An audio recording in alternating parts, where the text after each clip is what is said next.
야담 서원을 찾아주셔서 감사드립니다. 항상 행복한 일들이 가득하시길 기원할게요. 그럼 야담 사원 이야기 지금 시작합니다. 옛날 조선시대 경상도 안동 근처의 한 고을에 천석군 부자로 소문난 최참봉이라는 양반이 살았습니다. 최참봉은 키가 6척에 가까운 장대한 체구에 수염이 가슴까지 내려올 정도로 풍채가 당당한 사내였지요. 그의 집안은 대대로 이 고을에서 가장 많은 땅을 소유한 천석군이었는데 최참봉대에 이르러서는 그 재산이 더욱 불어나 만석군이 되었답니다. 우리 내감님처럼 복이 많으신 분이 또 있을까? 그럼요. 땅도 많고 돈도 많은 데다 덕만까지 높으시니 이보다 더한 복이 어디 있겠습니까? 하인들이 이렇게 수군거릴 정도로 최참봉은 부러울 것이 없는 삶을 살았지요. 허나 인생이란 것이 늘 순탄하기만 한 법이 있겠습니까? 최참봉에게도 깊은 시름이 하나 있었으니 바로 3년 전에 부인을 여인 일이었습니다. 최참봉의 첫 부인은 안동 권씨 가문의 딸로 온화하고 현숙한 여인이었지요. 20살의 최참봉과 혼인하여 20여 년을 해로했는데 안타깝게도 자식을 낳지 못했답니다. 그래서 최참봉은 먼 친척의 아들을 양자로 들여 대를 잇게 했지요. 그런데 부인이 병을 얻어 세상을 떠난 후 최참봉은 깊은 상심에 빠졌습니다. 평소 금슬이 좋았던 터라 부인의 빈자리가 더욱 크게 느껴졌던 것이지요. 게다가 나이가 50을 넘어서니 외로움이 더욱 사무쳤답니다. 아버님, 이제 3년 상도 끝났으니 새 어머님을 맞으시는 것이 어떻겠습니까? 양자 내외가 조심스럽게 권했지요. 사실 양자 내외도 아버지를 모시기가 여간 힘든 것이 아니었습니다. 최참봉이 워낙 까다로운 성품이라 식사 하나, 옷 한 벌도 모두 전 부인이 하던 방식 그대로 해야 했거든요. 그래. 나도 그리 생각하고 있었다. 너희들도 이제 따로 살림을 차려 나가는 것이 좋겠구나. 최참봉은 양자 내외를 불러 이렇게 말했습니다. 양자 내외는 속으로는 기뻐하면서도 겉으로는 아쉬운 표정을 지었지요. 아버님, 저희가 무언가 소홀했던 점이 있습니까? 어찌 저희를 나가라고 하시는지요? 아니다. 너희가 잘못한 것은 없다. 다만 새 사람을 들이려니 아무래도 불편할 것 같아서 그러는 것이니 서운해하지 말거라. 이렇게 해서 최참봉은 재혼을 결심하게 되었답니다. 그런데 여기서 이상한 일이 하나 있었지요. 최참봉은 평소에 집에 담 모퉁이 하나 고치는 일도 구고감자의 영검도사에게 물어보고 실행에 옮기던 사람이었습니다. 영검도사는 나이가 70이 넘은 노승으로 관상과 사주에 능하여 멀리서도 찾아오는 사람이 많았지요. 최참봉은 20살 때부터 이 도사를 스승처럼 모시고 있었습니다. 집안의 대소사는 물론이고 농사를 짓는 시기까지도 모두 영검도사의 조언을 구했지요. 그런데 유독 이번 혼인만은 영검도사에게 미리 알리지 않고 진행했던 것입니다. 최참봉이 새로 맞을 부인은 황간댁이라 불리는 30대 초반의 여인이었습니다. 황간댁은 황해도 황주 출신으로 본명은 윤소저였지요. 어려서부터 미모가 출중하여 동네에서는 황주 제일 미인이라 불렸답니다. 사슴처럼 맑고 큰 눈에 오똑한 코, 백옥같이 고운 피부와 앵두 같은 입술을 지녔는데 특히 목선이 길고 우아하여 걸을 때마다 백조가 논이는 듯했지요. 그런데 황간댁에게는 기구한 사연이 있었습니다. 18살에 처음 시집을 갔는데 첫날 밤에 신랑이 급사했던 것이지요. 당시 신랑은 황주 일대에서 가장 부유한 상인의 아들로 건장하고 혈기왕성한 청년이었습니다. 그런데 첫날 밤 황간댁과 동침하다가 갑자기 심장이 멎어 죽고 만 것이었지요. 그거 참 이상하구나. 젊은 사람이 별다른 병도 없이 어찌 갑자기 요절한단 말인고? 혹시 신부가 무슨 요술이라도 부린 것은 아닐까? 사람들이 수군거렸지만 그 집안에서는 집안 망신이 두려워 쉬쉬하며 장례를 치렀답니다. 황간댁은 그렇게 18의 나이에 과부가 되었지요. 그 후 황간댁은 친정으로 돌아와 10여 년을 홀로 지냈습니다. 그러던 중 부모님마저 잇따라 돌아가시자 황간댁은 고향을 떠나 이 고을로 흘러들어왔던 것이지요. 빼어난 미모와 불행한 사연 때문에 금세 소문이 났고 최참봉의 귀에도 들어가게 되었답니다. 참봉 어른, 황주에서 온 과부가 있는데 자색이 빼어나다고 합니다. 과부라. 나이는 얼마나 되었는고? 30 남짓이라 하옵니다. 집안도 괜찮고 행실도 바르다 하니 한번 보시는 것이 어떻겠습니까? 중매쟁이 할멈이 이렇게 권했지요. 최참봉은 처음에는 시큰둥했지만 막상 황간댁을 보고는 그만 마음을 빼앗기고 말았습니다. 이야, 정말 하늘이 내린 미인이로구나. 저런 여인과 여생을 함께 한다면 내 더는 바랄 게 없겠구나. 최참봉은 황간댁의 자태에 완전히 매료되었지요. 특히 황간댁의 둥그런 턱선과 넉넉한 인중, 넓은 이마는 부귀영화를 타고난 관상이라 더욱 마음에 들었습니다. 그런데 혼례를 앞두고 최참봉이 평소처럼 영검도사를 찾아갔을 때 뜻밖의 일이 벌어졌습니다. 도사님, 제가 재혼을 하려 하는데 나를 좀 잡아주십시오. 오호, 참봉이 재혼을 하신다니 경사로군요. 어떤 분과 인연을 맺으시려 하십니까? 황주에서 온 과부인데 이름은 윤씨요. 사주를 가져왔으니 한번 봐주십시오. 영검도사가 황간댁의 사주를 펼쳐보더니 갑자기 안색이 창백해졌습니다. 손이 부들부들 떨리기까지 했지요. 이것은 참봉 어른, 이 혼사는 절대 안 됩니다. 무슨 말씀이십니까? 사주가 그리 나쁩니까? 나쁜 정도가 아닙니다. 이 여인은 남자를 잡아먹는 살성을 타고났습니다. 그것도 보통 살성이 아니라 극살성입니다. 영검도사는 벌떡 일어나 최참봉의 손을 붙잡았습니다. 참봉 어른, 제발 들으십시오. 이 여자 배 위에서는 황소도 살아남을 수 없습니다. 부디 혼약을 파기하십시오. 도사님, 그래도 이미 혼담이 오간더라. 무슨 말씀이십니까? 목숨이 왔다 갔다 하는 일인데 체면이 뭐가 중요합니까? 이 여인의 사주를 보니 이미 한 남자를 죽인 것이 보입니다. 참봉 어른도 첫날 밤을 넘기지 못할 것입니다. 영검도사는 거의 울먹이며 만류했지요. 그런데 이상하게도 최참봉은 평소와 달리 도사의 말을 듣지 않았습니다. 도사님 말씀 잘 알겠습니다만 제가 나이도 있고 하니 그리 염려 마십시오. 참봉 어른, 이것은 나이 문제가 아닙니다. 젊은 사람도 못 견디는 극살의 기운인데. 하지만 최참봉은 끝내 고집을 꺾지 않았습니다. 영검도사는 한숨을 푹 쉬며 마지막으로 당부했지요. 그렇다면 제가 더는 말리지 않겠습니다.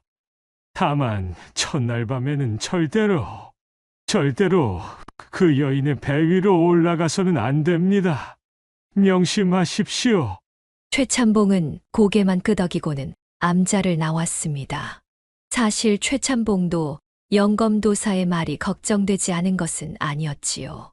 하지만 황간댁의 미모에 이미 혼이 빠진 터라 이성적인 판단이 서지 않았던 것입니다. 드디어 혼례날이 되었습니다. 온 고을이 떠들썩하게 잔치를 벌였지요. 최참봉 집에는 아침부터 하객들이 구름처럼 모여들었습니다. 야, 최참봉이 재혼한다니 구경 한번 가야겠구먼. 새 부인이 천하절색이라던데 과연 얼마나 예쁜지 보자고. 잔치상에는 온갖 산의 진미가 올랐고 풍악 소리가 온 동네에 울려 퍼졌습니다. 환관댁은 붉은 비단으로 만든 화롯을 입고 나타났는데 그 자태가 어찌나 고왔는지 구경하던 사람들이 모두 넋을 잃을 정도였지요. 아이고, 저게 사람이냐 선녀냐? 최참봉이 복도 많다. 저런 미인을 아내로 맞다니? 혼례식은 성대하게 치러졌습니다. 그런데 이상한 것은 신부인 환관댁의 표정이었지요. 기쁜 날인데도 왠지 슬픈 듯한 불안한 듯한 표정을 짓고 있었던 것입니다. 새댁이 왜 저런 표정을 짓고 있을까? 긴장해서 그런가 보지 뭐. 사람들은 대수롭지 않게 여겼지만 사실 환관댁은 자신의 운명을 알고 있었던 것이지요. 첫 신랑을 첫날 밤에 잃은 후 환관댁도 여러 점쟁이와 무당을 찾아다니며 자신의 팔자를 알아보았거든요. 그때마다 듣는 말은 한결같았습니다. 당신은 남자를 죽이는 팔자요. 특히 당신 배 위에 오른 남자는 절대 살아남지 못할 것이요. 환관댁은 그래서 10여 년을 홀로 지냈던 것입니다.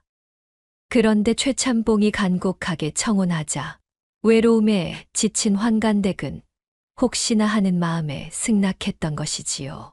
이번에는 다를지도 몰라. 최참봉은 나이도 있고 덕망도 높은 분이니 환관댁은 이렇게 자위하며 혼례를 치렀습니다. 밤이 되자 하객들이 하나둘 돌아가고 드디어 신방이 차려졌지요. 부인, 오늘부터 해로하게 되었으니 서로 아끼며 살아갑시다. 최참봉이 다정하게 말했지만 환관댁은 불안한 마음을 감출 수 없었습니다. 예, 저도 그리하겠습니다. 다만 오늘은 피곤하시니 그냥 주무시는 것이 어떨런지요? 허허, 첫날 밤에 그게 무슨 말이오? 부끄러워 마시오. 최참봉은 환관댁을 품에 안았습니다.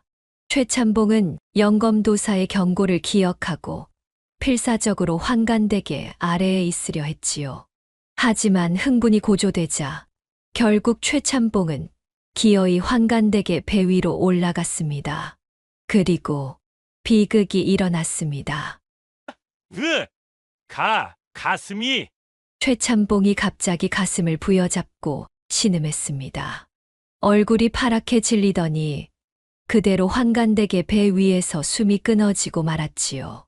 아이고, 또 이런 일이 생긴단 말이냐? 환관댁은 비명을 지르며 최참봉의 시신을 부둥켜 안고 통곡했습니다. 하인들이 달려왔을 때는 이미 최참봉은 차가운 주검이 되어 있었지요.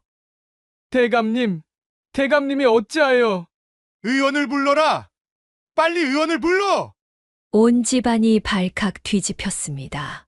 의원이 달려와 진맥을 해보았지만 이미 때는 늦었지요. 심장이 갑자기 멎으신 것 같습니다. 별다른 외상도 없고 참으로 이상한 일이로군요. 의원도 고개를 갸웃거릴 뿐이었습니다. 그 소식을 들은 영검도사는 암자에서 피눈물을 흘렸다고 하지요. 내가 그렇게 말렸건만 어리석은 참봉이로다. 이렇게 해서 환관댁은 하룻밤 만에 다시 과부가 되었습니다. 그것도 만석군 부자의 과부가 된 것이지요. 온 고을이 이 기이한 일로 떠들썩했습니다. 최참봉이 첫날 밤에 죽었다니. 이게 무슨 해괴한 일이람? 그 환관댁이라는 여자, 정말 무서운 여자로구나. 처음 시집갔을 때도 신랑이 첫날 밤에 죽었다던데. 3년상을 치르는 동안 환관댁은 소복을 입고 집안에만 틀어박혀 있었습니다. 최참봉의 양자 내외는 이미 분가한 터라 환관댁은 하인과 하녀들만 거느리고 그 큰 집에서 홀로 지냈지요. 환관댁은 매일 밤 최참봉의 영정 앞에서 눈물을 흘렸습니다. 서방님, 제가 죄인입니다. 제 몸에 깃든 이 저주 때문에 당신까지 해를 입히고 말았습니다. 그렇게 시간이 흘러 3년상이 끝났습니다. 환관댁은 비로소 바깥 출입을 시작했는데 세월이 흘렀는데도 자색은 조금도 변하지 않고 여전히 빛나고 있었지요. 오히려 나이가 들수록 더욱 농익은 미모를 뽐냈답니다. 이 무렵 환관댁의 집안일을 총괄하던 집사가 있었습니다. 김 집사라 불리던 이 사내는 나이 40에 키가 크고 인물도 훤칠했지요. 본래 최참봉 집안에서 3대째 일하던 충직한 종이었는데 최참봉이 신임하여 집사로 삼았던 것입니다. 김 집사는 어려서부터 그를 익혀 물리가 트였고 무예도 어느 정도 익혀 집안의 대소사를 도맡아 처리했지요. 특히 계산에 밝아 최참봉 집안의 재산 관리를 완벽하게 해냈답니다. 그런데 이 김 집사가 환관댁을 남몰래 연모하게 되었습니다. 3년상을 치르는 동안 환관댁을 가까이서 모시다 보니 그 아름다운 자태와 고고한 품위의 마음을 빼앗긴 것이지요. 마님은 정말 하늘이 내린 선녀 같은 분이시구나. 저런 분이 홀로 계신다는 것이 참으로 안타깝구나. 김 집사는 밤마다 환관댁을 생각하며 잠을 이루지 못했습니다. 그러다가 어느 날 밤 술에 취한 김 집사가 환관댁의 방문을 두드렸지요. 마님, 김 집사입니다. 드릴 말씀이 있사옵니다. 이 밤중에 무슨 일이냐? 내일 아침에 이야기하면 되지 않겠느냐? 마님,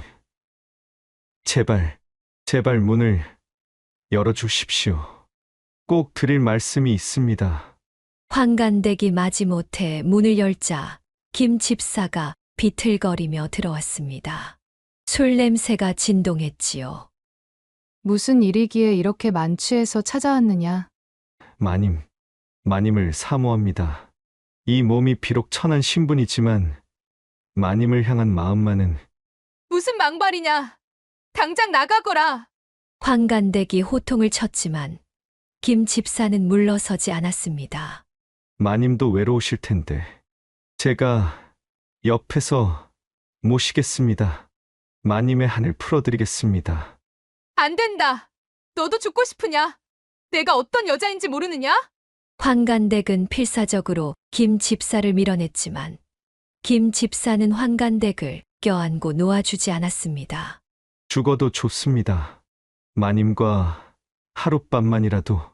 결국 그날 밤 김 집사는 환관댁과 동침하게 되었습니다. 그리고 역시나 김 집사도 환관댁의 배 위에서 숨을 거두고 말았지요. 또다시 내가 사람을 죽였구나. 환관댁은 김 집사의 시신을 안고 오열했습니다. 이 일로 환관댁의 악명은 더욱 널리 퍼졌지요. 김 집사도 죽었다더군. 환관댁의 배 위에서 복상사했다지? 이제 정말 저 여자는 저주받은 여자야. 가까이 가면 죽는다니까? 그 후로도 몇 차례 더 비슷한 일이 일어났습니다. 먼저 비단 장수 한 명이 환관댁에게 반에 찾아왔다가 역시 복상사를 했지요. 이 비단 장수는 나이 30의 건장한 사내로 전국을 떠돌며 장사하던 중환관댁의 미모의 반에 찾아왔던 것입니다. 부인, 제가 전국에서 가장 좋은 비단을 가져왔습니다. 한번 보시지요. 필요 없으니 돌아가시오. 그러지 마시고 제가 부인을 뵙고 싶어 천리길을 달려왔습니다. 비단 장수는 끈질기게 환관댁을 찾아왔고 결국 대낮에 안방에서 환관댁과 정을 통하다가 그만 복상사하고 말았던 것이지요. 이제 소문이 온 나라에 퍼져 아무도 환관댁을 가까이 하려 하지 않았습니다. 하인과 하녀들도 모두 무서워서 도망가 버렸지요. 집사도 없고 하인도 없는 환관댁의 드넓은 기와집은 을씨년스럽게 텅 비어 있었답니다. 환관댁은 홀로 그 큰 집을 지키며 살았습니다. 장을 보러 나가면 사람들이 수군거리며 피했고 길을 가다가도 환관댁을 보면 모두 고개를 돌렸지요. 저기 저 여자가 남자를 잡아먹는 환관댁이야. 조용히 해. 눈이라도 마주치면 큰일 나. 환관댁은 이런 시선들을 견디며 하루하루를 보냈습니다. 그녀도 평범한 여자로 살고 싶었지만 타고난 운명이 그것을 허락하지 않았던 것이지요. 그러던 어느 날이었습니다. 때는 초여름, 장마가 시작되려는 무렵이었지요. 하루 종일 비가 내리던 날, 어디선가 흘러들어온 건달 하나가 주막에서 술을 마시고 있었습니다. 이 건달의 이름은 막동이었습니다. 나이 35에 집도 절도 없이 떠돌아다니는 한량이었지요. 노름과 술을 좋아해서 돈이 생기면 며칠 만에 탕진하고 다시 빈털터리가 되면 남의 집 머슴살이나 마기를 하며 연명하는 그런 사내였답니다. 막동이는 어려서 부모를 잃고 고아로 자랐습니다. 10살 때부터 남의 집에 들어가 종살이를 했는데 주인이 하도 모질게 굴어서 18에 도망쳐 나왔지요. 그 후로는 이곳저곳을 떠돌며 닥치는 대로 일을 하며 살았답니다. 그런데 막동이에게는 남다른 재주가 하나 있었으니 바로 여자를 다루는 솜씨였습니다. 못생긴 얼굴에 키도 작았지만 이상하게 여자들이 막동이를 좋아했지요.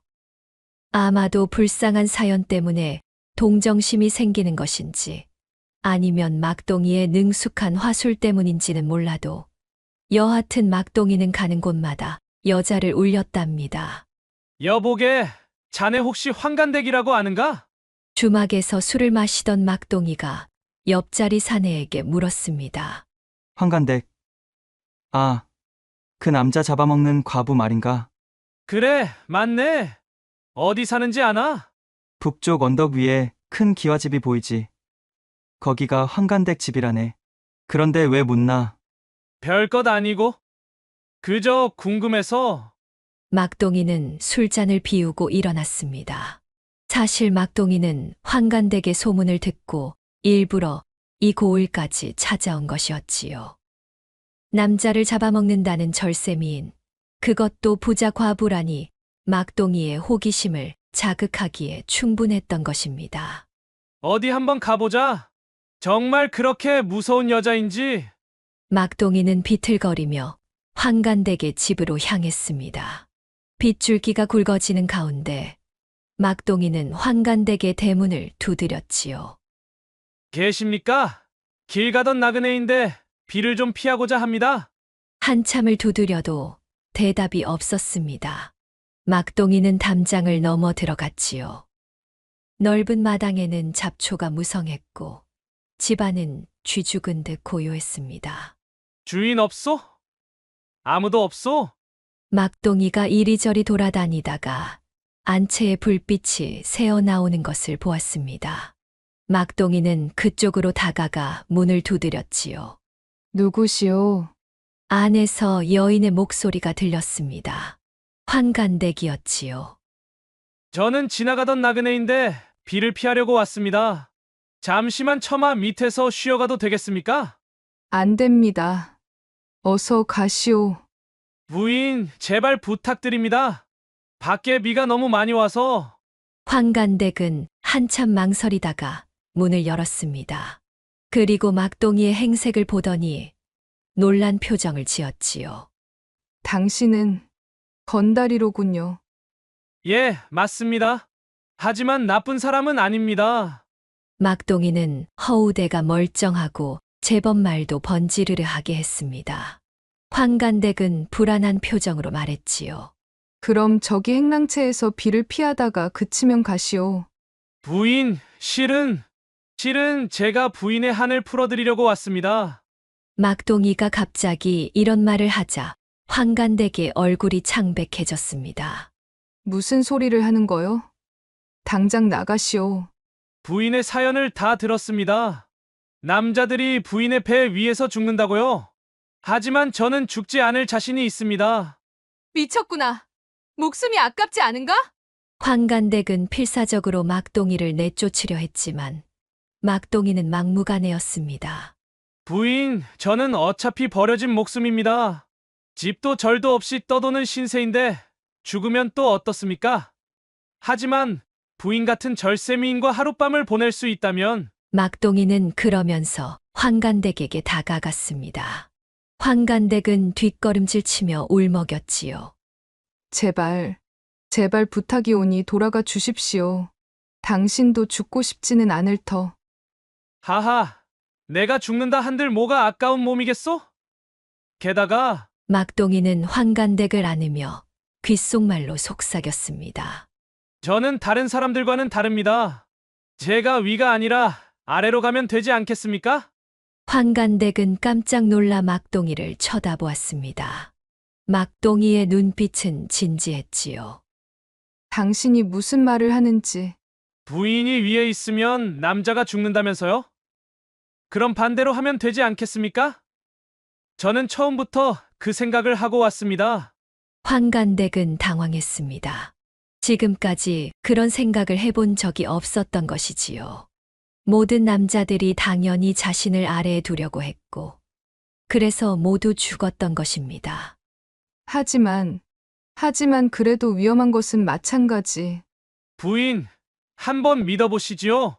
저도 목숨은 아깝지만 부인을 위해서라면 걸어볼 만합니다. 그날 밤 막동이와 환간댁은 조심스럽게 정을 나누었습니다. 막동이는 처음부터 끝까지 아래에 있었고 환간댁은 불안해하면서도 막동이의 뜻을 따랐지요. 그리고 놀라운 일이 일어났습니다. 막동이는 죽지 않았던 것입니다. 새벽이 되어 두 사람이 나란히 누워 있을 때 환간댁은 믿을 수 없다는 표정으로 막동이를 바라보았습니다. 당신이 살아있다니. 하하, 제 말이 맞았지요? 부인이 위에 있을 때만 위험한 것이었습니다. 환간댁은 그만 엉엉 울음을 터뜨렸습니다. 10여 년 만에 처음으로 남자가 살아남은 것이지요. 이제야 저도 평범한 여자로 살 수 있는 건가요? 물론입니다. 부인은 이제 더 이상 남자를 죽이는 여자가 아닙니다.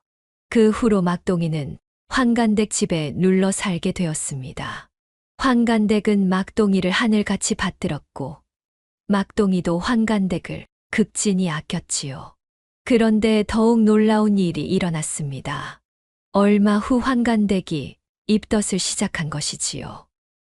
결혼한 지 20년이 넘도록 아이가 없었던 환간댁이 마침내 임신을 한 것입니다. 여보, 제가 아이를 가진 것 같아요. 정말입니까? 이야, 이거 정말 경사로군요. 막동이는 기뻐서 어쩔 줄 몰라 했습니다.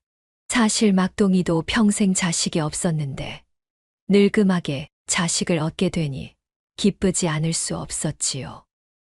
이 소식이 퍼지자 온 고을이 또다시 떠들썩해졌습니다. 환간댁이 임신했다더군. 그 남자 잡아먹는 여자가 도대체 누구씨란 말인가? 떠돌이 건달이 들어가 살더니 그 건달 씨라더군. 세상에, 그 건달은 어떻게 살아남았을까? 사람들은 수군거렸지만 막동이와 환간댁은 아랑곳하지 않고 행복하게 살았습니다. 10달 후 환간댁은 건강한 아들을 낳았고 그 후로도 딸 하나를 더 낳아 금슬 좋게 살았답니다. 나중에 알려진 바로는 환간댁의 사주팔자에는 정말로 남자를 죽이는 살성이 있었다고 합니다. 하지만 그것은 오직 남자가 위에 있을 때만 발동하는 것이었지요. 하늘과 땅이 뒤바뀐 채 위에서는 오히려 남자에게 복을 주는 기운으로 바뀐다고 했습니다.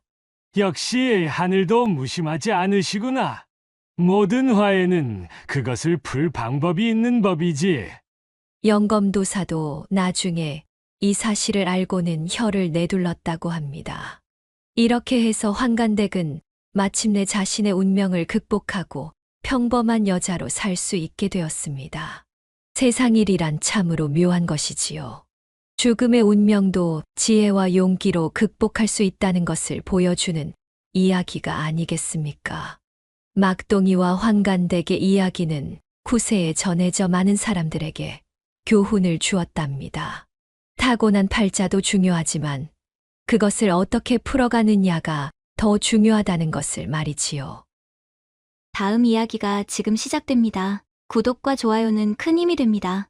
옛날 조선시대 경기도 광주 땅 외곽의 작은 마을에 안서방이라는 농사꾼이 살았습니다. 안서방은 몸집은 작지만 눈빛이 총명하고 앙칼진 턱선을 가진 사내였지요. 농번기에는 누구보다 부지런히 땅을 일구고 농한기에는 집신을 팔아 근근히 살림을 꾸려갔답니다. 안서방의 본명은 안득수라 했는데 어릴 적부터 머리가 비상하고 꾀가 많았답니다. 18살 때 마을의 부자 김진사의 장작을 훔쳤다는 누명을 쓴 적이 있었지요.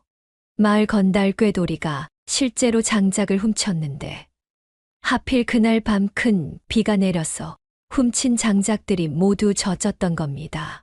사람들이 안득수의 집에서 장작을 찾겠다고 몰려왔을 때 안득수는 자신의 장작 더미를 가리키며 말했답니다. 여기 제 장작들을 보시오. 모두 마른 장작들이지 않소? 만약 어젯밤 김진사 댁에서 장작을 훔쳤다면 그 큰 비에 젖었을 텐데 어찌 이리 바짝 말라 있겠소? 과연 꾀돌이가 숨겨둔 장작들은 모두 젖어 있었고 이 재치로 안득수는 누명을 벗게 되었지요. 그 후로 사람들은 그를 꾀득수라 부르게 되었고 결혼 후에는 안서방이라 부르게 되었답니다. 안서방은 법 없이도 살 정도로 성실하고 근면했지만 인정이 많아 가난에서 벗어나지 못했지요. 소작으로 농사를 지었지만 흉년이 들면 마을 사람들과 먹을 것을 나누다 보니 제 배를 채울 만큼의 여유가 없었답니다. 그런데도 안서방은 늘 웃는 얼굴로 일했고 어려운 이들을 도왔지요. 여보, 우리 집 형편도 좋지 않은데 어찌 항상 남을 도우려 하시오? 안서방의 아내 순심이가 물으면 안서방은 웃으며 대답했습니다. 사람이 흙덩이처럼 혼자 살겠소. 내 오늘 굶어도 내일 배부를 수 있지만 이웃이 굶는데 어찌 모른 척하겠소?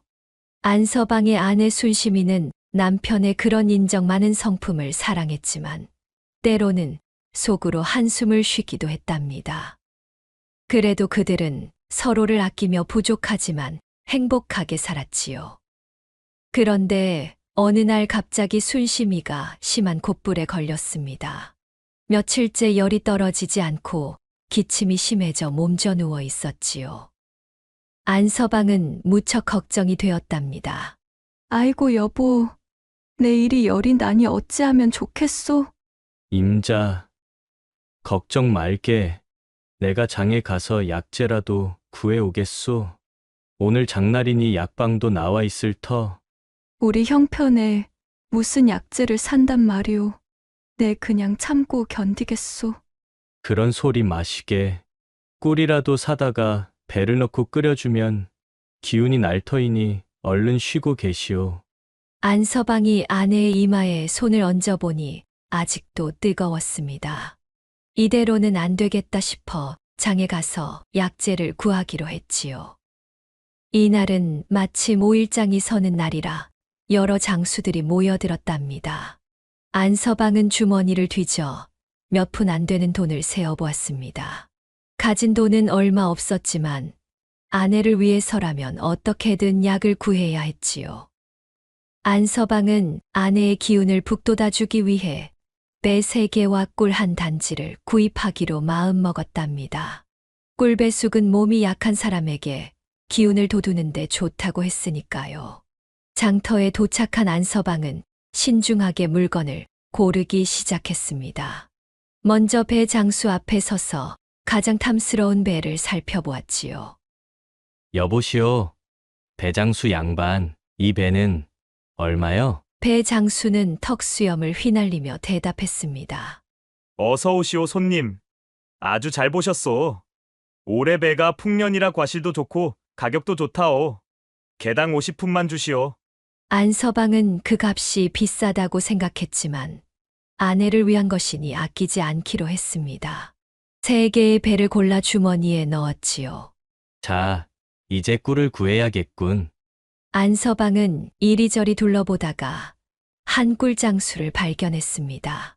그는 화려한 의복을 입고 큰 목소리로 외치고 있었지요. 여기 꿀 사시오.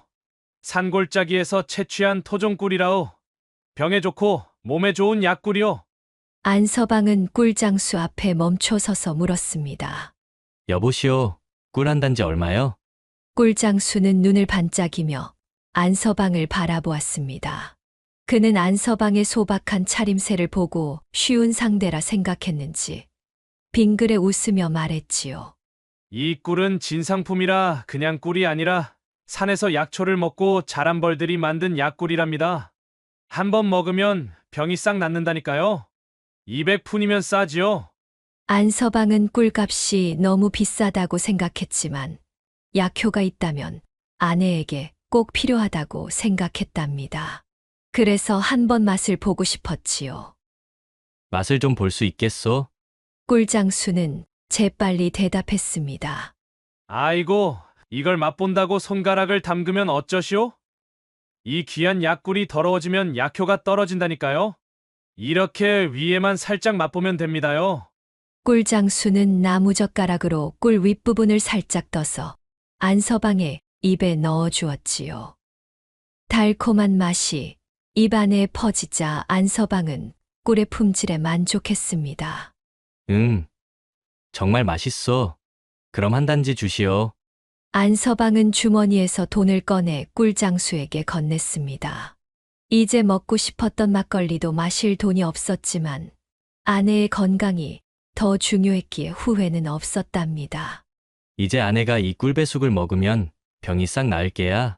안서방은 기쁜 마음으로 집으로 돌아왔습니다. 마을 어귀에서 만난 이웃들도 안서방의 바구니를 보고 무엇을 샀냐고 물었지만 안서방은 빨리 아내에게 가야 한다며 서둘러 발걸음을 옮겼지요.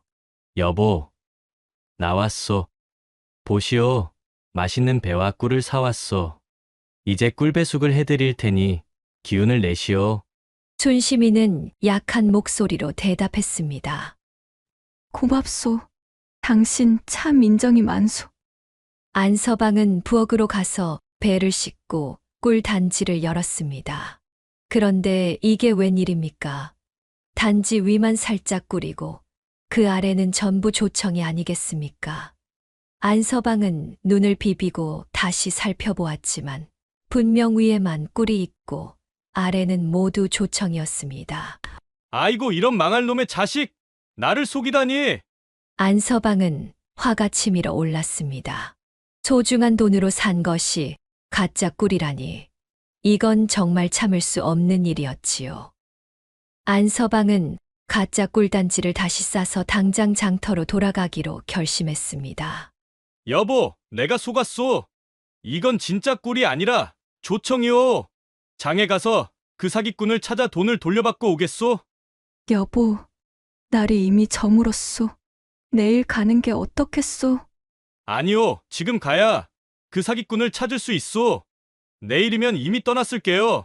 안서방은 가짜 꿀단지를 안고 20리 길을 달려 장으로 갔답니다. 하지만 장은 이미 파장을 했고 꿀장수는 자취를 감춘 뒤였지요. 안서방은 이리저리 장터를 돌아다니며 꿀장수를 찾았지만 허탕을 치고 말았습니다.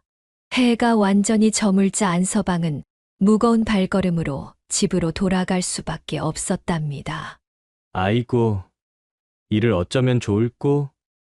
순심이 약살 돈으로 가짜 꿀을 사다니. 집에 돌아온 안서방은 울적한 마음으로 순심이에게 상황을 설명했습니다. 순심이는 오히려 남편을 위로했지요. 여보, 조청이라고 나쁜 것은 아니잖소. 그걸로 배숙을 해 먹으면 되지 뭐. 아니요. 내가 속은 것도 억울한데 그 사기꾼이 또 다른 사람들을 속일 생각을 하니 더 못 참겠소. 꼭 그 놈을 찾아내고 말겠소.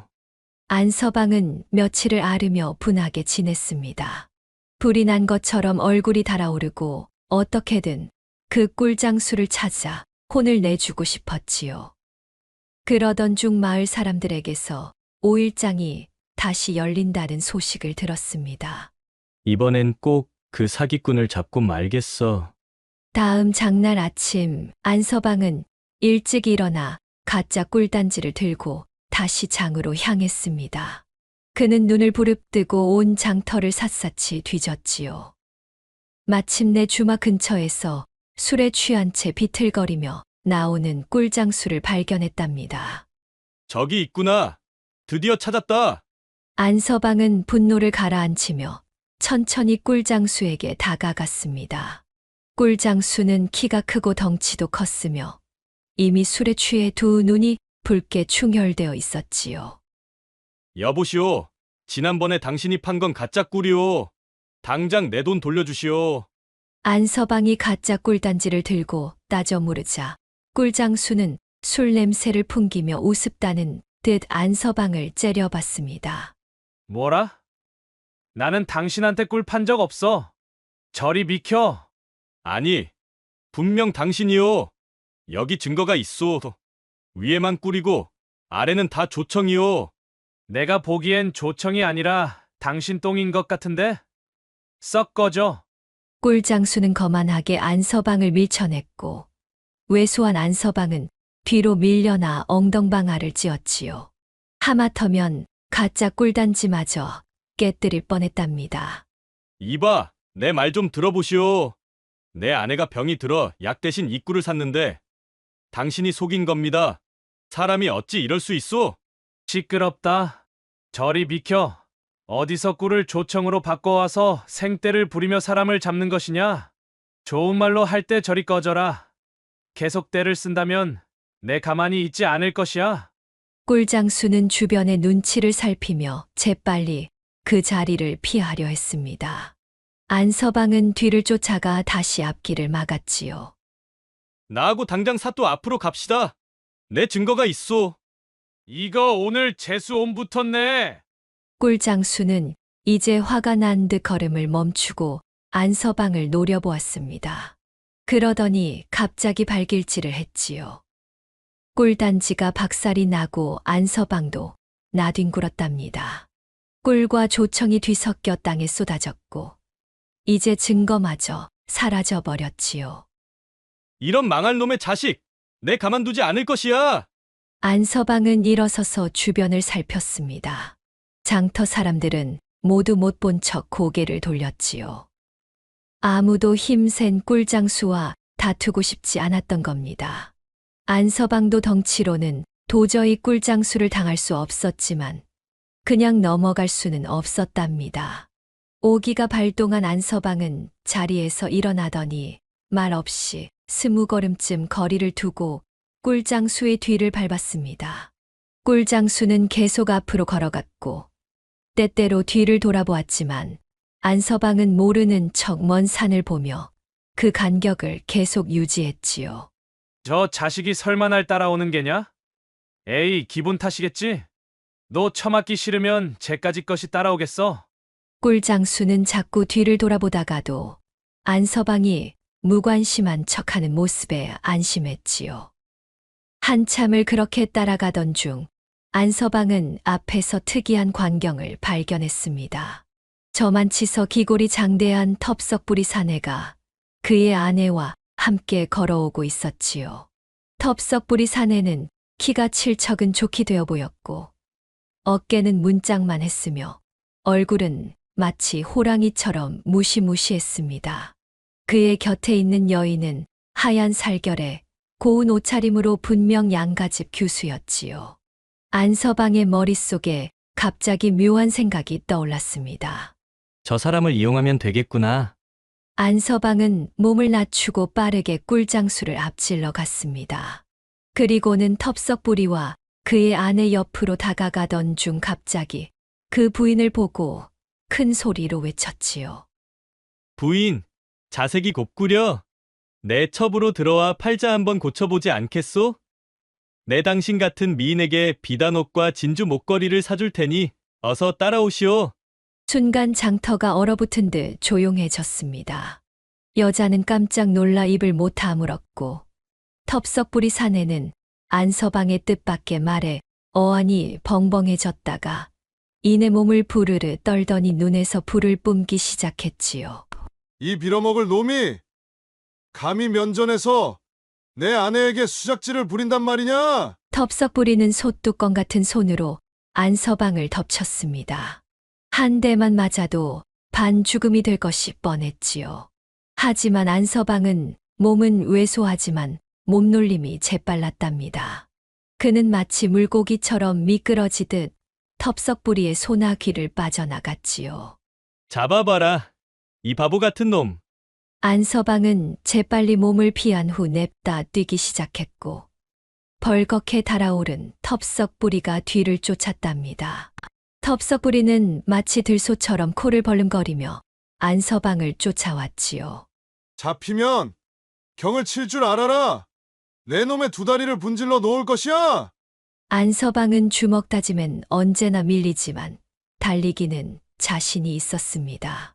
고된 농사일로 단련된 다리는 바람처럼 빨랐지요. 그는 일정 간격을 유지하며 계속 도망을 쳤습니다. 주변 사람들은 모두 길을 비켜주었고 안서방은 의도적으로 꿀장수가 있는 방향으로 달렸답니다. 안서방은 꿀장수가 보이지 않을까 주변을 살폈습니다. 마침내 저만치 앞서가던 가짜 꿀 사기꾼을 발견했지요. 꿀장수는 아직도 안서방이 자신을 따라오는지 확인하느라 뒤를 돌아보고 있었습니다.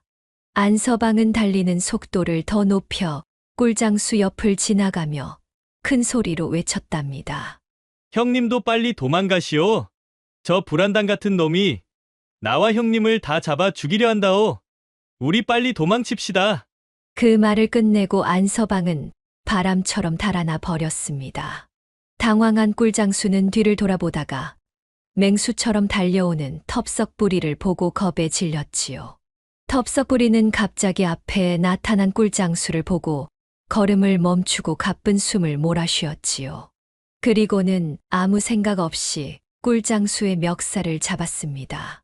내 놈을 죽이면 내 놈 동생이 송장을 치우러 오겠지. 오늘 내 놈 둘 다 내 손에 죽을 줄 알아라. 왜 이러시오? 나와 무슨 상관이 있다는 게요? 나는 그 자와 아무 관계도 없소. 거짓말 마라. 분명 내 동생 놈이 내 아내를 희롱했으니 내 놈도 동참한 것이나 다름없다. 아니, 그게 아니라. 꿀장수의 말이 채 끝나기도 전에 텁석부리의 주먹이 날아와 그의 얼굴을 강타했습니다. 꿀장수는 피를 흘리며 바닥에 쓰러졌지요. 텁석부리는 멈추지 않고 계속해서 꿀장수를 두들겨 팼답니다. 감히 내 아내를, 이 미천한 놈들이 감히 어디라고? 산 위 소나무 뒤에서 이 광경을 지켜보던 안서방은 입가에 미소를 머금었습니다. 텁석부리가 꿀장수를 몇 대 더 때리더니 마침내 지쳐서 고개 너머로 사라졌지요. 안서방은 텁석부리가 완전히 사라진 것을 확인한 후 반송장이 된 꿀장수에게 다가갔습니다. 꿀장수는 온몸이 상처투성이었고 코와 입에서 피가 흘러내리고 있었지요. 안서방은 꿀장수 앞에 쪼그려 앉았습니다. 기억나시오? 나는 당신이 가짜 꿀을 팔아 속인 사람이오. 내가 당신에게 사또 앞에 가자고 했지만 거절했지요. 이제 봤소. 세상에는 사또보다 무서운 것이 많다오. 꿀장수는 공포에 질린 눈으로 안서방을 바라보았습니다. 그는 이제야 자신이 꾀에 넘어간 것을 깨달은 듯했지요. 제발 살려주시오. 다시는 그런 짓 않겠소. 돈은 어디 있어? 꿀장수는 허리춤에서 돈주머니를 꺼냈습니다. 안서방은 그 주머니를 받아들고 주머니 안에 있는 돈을 세어보았지요. 꿀값보다 훨씬 많은 돈이 들어 있었답니다. 내 꿀값만 가져가겠소. 나머지는 당신 것이니 그 돈으로 약이나 사서 몸조리하시오. 안서방은 꿀값만큼의 돈을 꺼내고 나머지는 꿀장수 옆에 놓아두었습니다. 그리고는 휘파람을 불면서 산 넘고 물 건너 집으로 향했답니다. 집으로 돌아가는 길에 안서방은 약방에 들러 아내를 위한 약재를 구입했습니다. 그리고 진짜 꿀도 한 단지 샀지요. 비록 작은 단지였지만 순수한 꿀이었답니다. 여보, 다녀왔소. 여기 약재와 진짜 꿀을 가져왔소. 순시민은 남편의 모습을 보고 반색했습니다. 여보, 어찌 된 일이오? 어떻게 돈을 돌려받고 약과 꿀까지 사온 게요? 안서방은 활짝 웃으며 오늘 있었던 일을 모두 이야기해 주었지요. 순심이는 깜짝 놀랐다가 웃음을 터뜨렸습니다. 아이고, 여보. 당신 참 재주가 많소. 그 꿀장수가 얼마나 놀랐을까? 너무 놀라똥을 지렸을게요. 지금쯤 상처를 매만지며 반성하고 있지 않겠소? 부부는 함께 웃으며 꿀배숙을 만들었습니다. 며칠 후 순심이의 병은 씻은 듯이 나았고 안서방은 다시 밭일을 하러 나갔답니다. 이 소문은 마을에 삽시간에 퍼졌고 사람들은 안서방의 재치와 꾀에 감탄했지요. 그 후로 꿀장수는 다시는 그 지역에 얼씬도 하지 않았답니다. 또한 마을 장터의 다른 장수들도 감히 가짜 물건을 팔지 못했다고 합니다. 몇 달 후 텁석부리가 우연히 장터에서 안서방을 마주쳤습니다. 텁석부리는 안서방을 알아보고 달려들어 따져 물었지요. 내가 그때 그 망할 놈이로구나. 내 아내를 희롱한 그 망할 놈. 안서방은 태연하게 대답했습니다. 아니요. 나는 그런 적 없소. 다만 사기꾼에게 소가 가짜 꿀을 산 불쌍한 농부일 뿐이요. 거짓말 마라. 분명 내 놈이 내 면전에서 아내를 희롱하지 않았느냐? 이보시오. 당신 눈에는 내가 그렇게 바보로 보이시오? 내가 당신같이 기골이 장대한 장사꾼을 상대로 그런 무례한 짓을 했을 것 같소? 아마 나와 비슷하게 생긴 사람이 있었던 모양이요. 안서방의 태연한 모습과 확신에 찬 말투에 텁석부리는 점점 의심이 사라지기 시작했습니다. 결국 그는 머리를 긁적이며 사과했지요. 그랬나? 내가 착각했나 보구려. 미안하오. 괜찮소. 모두가 실수는 할 수 있는 법이지요. 그렇게 안서방은 또 한 번 위기에서 벗어났답니다. 이렇듯 안서방은 힘은 약했지만 지혜로 세상을 살아가는 법을 알았지요.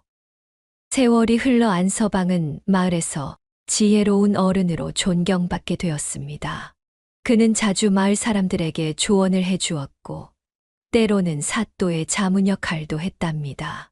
그의 지혜는 마을 전체에 이로움을 주었고 덕분에 마을은 평화롭게 발전할 수 있었지요. 한 번은 마을에 홍수가 나서 많은 집들이 물에 잠길 위기에 처했을 때 안서방이 앞장서서 둑을 만들고 물길을 돌리는 방법을 제안했습니다. 마을 사람들은 안서방의 지시에 따라 힘을 합쳐 일했고 덕분에 마을은 큰 피해 없이 홍수를 넘길 수 있었지요. 안서방이 아니었다면 우리 마을은 이미 물에 잠겼을 거요. 맞소. 안서방의 지혜가 우리를 구했소. 마을 사람들은 안서방에게 감사했고 그의 지혜를 더욱 존경하게 되었답니다.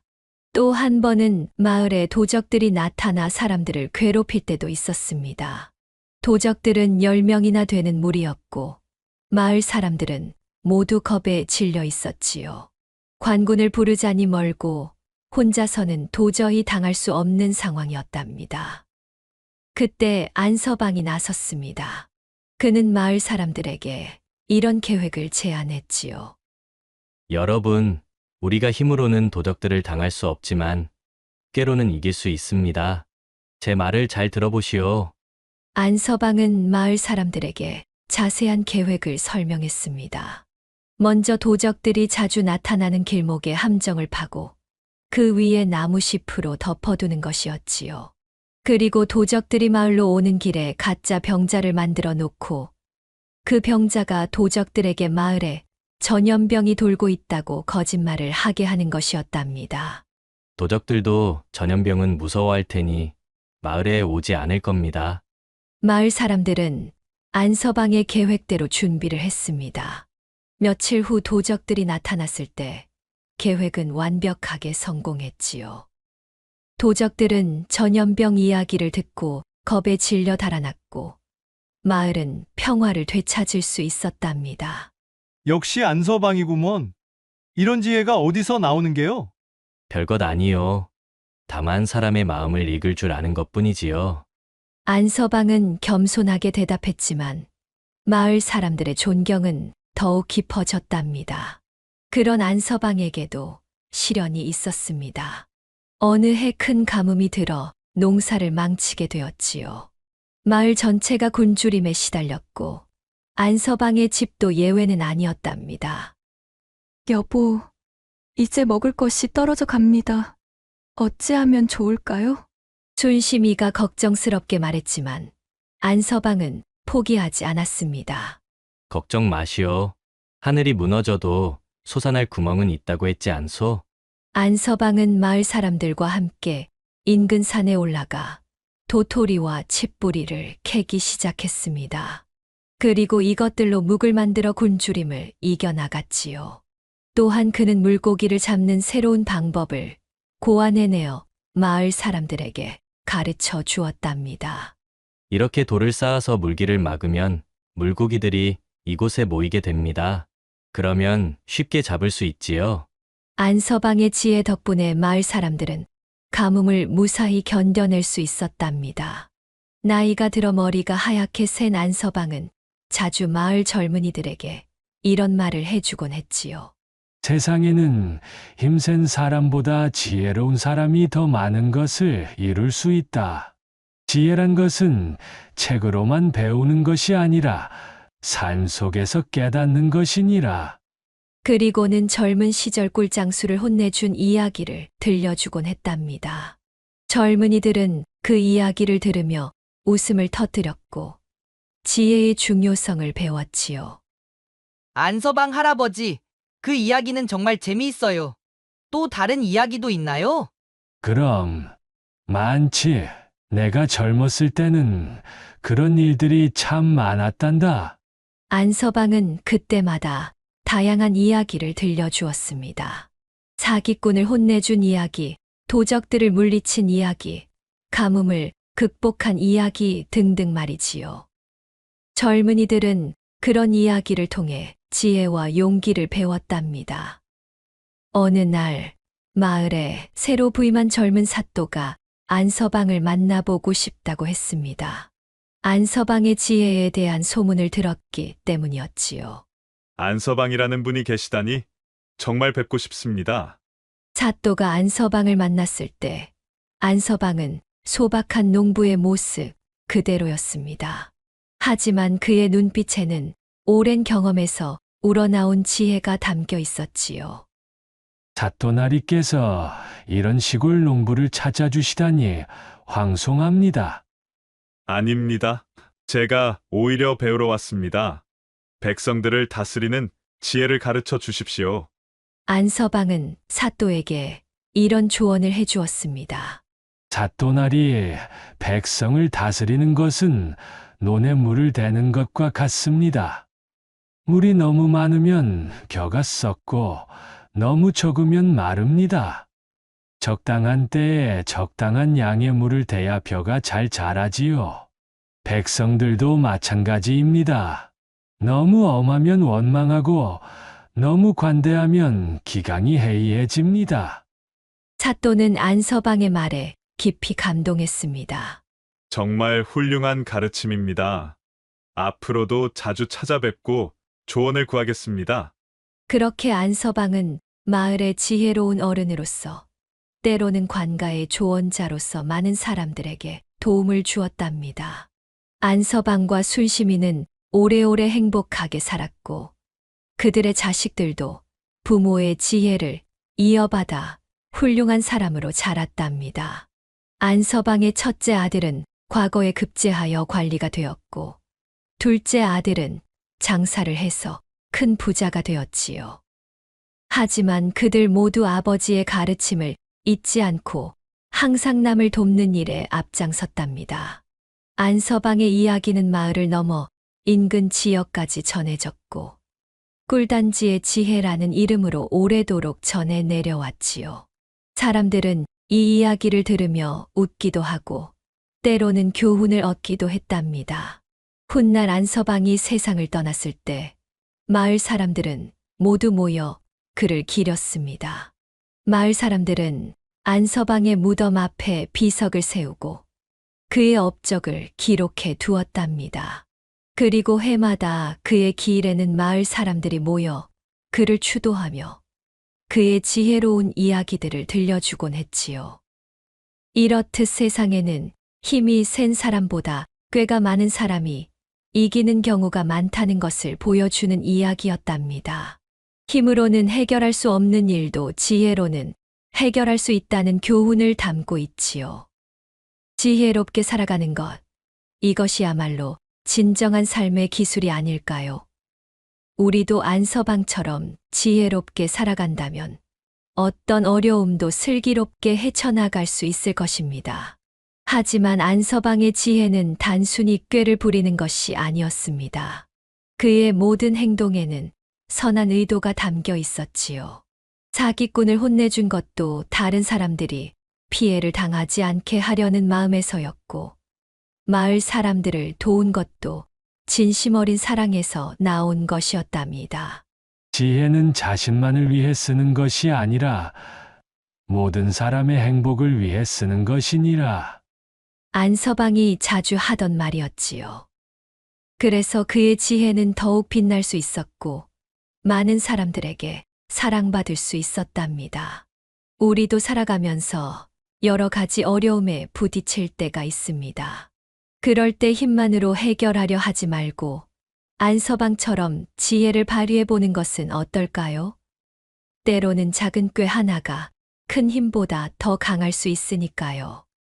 그리고 무엇보다 중요한 것은 그 지혜를 선한 목적을 위해 사용하는 것입니다. 안서방처럼 말이지요.